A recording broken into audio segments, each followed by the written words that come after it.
Lionel Friedfeld, bonsoir, analyste financier, pour parler donc de l'actualité économique. Alors, on évoquait hier ici ce mariage probable entre la Fnac et Darty dans la distribution spécialisée en France, mariage qui fait du bruit, d'autant, Lionel, qu'on apprend que Amazon, qui est le concurrent, on va dire, à Internet de ces marques, eh bien, est devenue, dans le cœur des Français, la marque préférée. La marque préférée, l'enseigne préférée en 2015, elle avait été en 2012-2013, détrônée par les surgelés Picard l'année dernière. Cette année, le trio est Amazon, Picard et les cosmétiques Yves Rocher. Pourquoi? Parce que les consommateurs aiment le rapport qualité-prix d'Amazon, mais aussi l'ergonomie du site Internet. Et effectivement, tous ces acteurs online, en fait, influence la grande distribution. On l'a bien vu, notamment l'offre de la Fnac sur Darty, 320 millions d'euros, opération conseillée par Rothschild. Dans le passé, il y a une consolidation, notamment Carrefour, qui avait racheté rue du Commerce. Donc ça veut dire que si la Fnac s'allie avec Darty ou absorbe Darty, ça mettra en danger la position d'Amazon en France?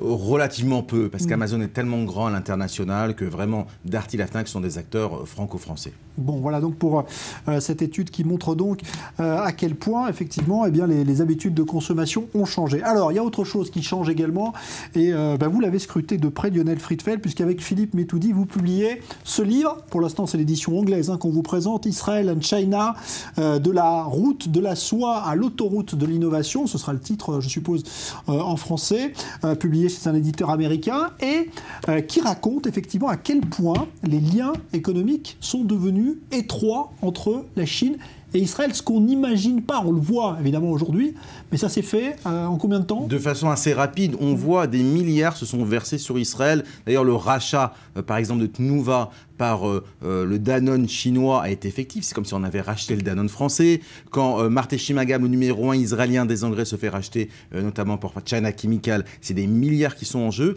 En fait, purement et simplement, on parle justement dans ce livre de cette espèce de paradoxe. Il y avait un ancien partenariat qui datait d'il y a très longtemps, la route de la soie. Quand Marco Polo, par exemple, allait à Pékin, il disait que la majorité des commerçants étaient déjà juifs. En fait, il y a une diaspora juive très importante depuis le 1er siècle, en fait. La destruction du premier Trump, que ce soit en Inde, que ce soit en Chine. Par exemple, le premier ministre, chief minister de Singapour, David Marshall, était d'origine juive et de Bagdad. Et des grands hommes d'affaires comme les équivalents, comme la famille Rothschild, les familles Sassoon et Kadoorie, par exemple, l'hôtel Peninsula qu'on connaît à Paris, appartiennent aux grandes familles, notamment Kadoorie, ainsi que des sociétés d'électricité. Donc véritablement, dans cet ouvrage, on a voulu donner un angle évidemment économique, mais c'est un livre qui est véritablement à la portée de tous. On apporte une touche historique parce qu'il y a des liens énormes dans cette histoire, et c'est pas simplement un coup de millions parce que la Chine investit en Israël, mais aujourd'hui, la Chine et Israël ont noué un nouveau partenariat, ce qu'on appelle l'autoroute de l'innovation.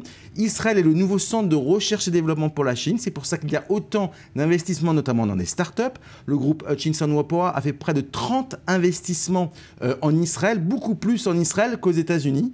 Donc c'est extraordinaire. Alors ça profite aux deux, ça profite à la fois à la Chine, mais aussi à Israël? Alors ça profite aux deux, puisque en fait Israël, c'est une espèce de centre de recherche et développement mondial. La Chine a ses capacités de production et ses capacités financières, mais ça profite également à Israël, car on mentionne dans ce livre, on l'étudie, le phénomène des sociétés israéliennes comme Israeli Aerospace Industry, Netafim, qui font du business en Asie.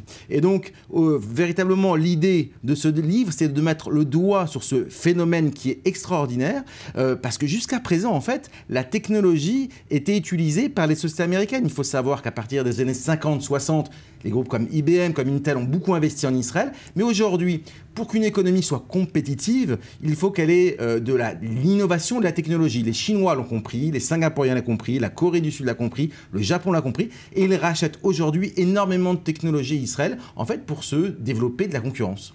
Politiquement, ça a un impact aussi, parce que longtemps, la Chine a quand même été adversaire d'Israël, notamment à l'ONU. Est-ce que ça joue sur les relations politiques aussi? Effectivement, dans le passé, ça a été le cas. Et d'ailleurs, on traite en une grande partie sur une partie historique des relations diplomatiques. Mais aujourd'hui, les Chinois sont pragmatiques. Ce sont des hommes d'affaires. Ils investissent des milliards de dollars en Israël. Et donc, ils ne vont pas tolérer que leur outil de production soit mis en danger par un conflit géopolitique. Et justement, la Chine qui est en train de monter, notamment sur la scène internationale. Et ce qui va être intéressant, c'est le rapport de force entre les États-Unis et la Chine.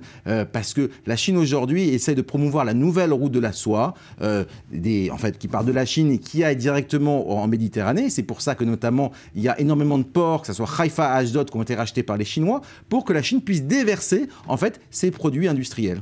Merci beaucoup Lionel Friedfeld. On rappelle qu'il y a un site internet pour se procurer ce livre, donc www.israelandchina.com.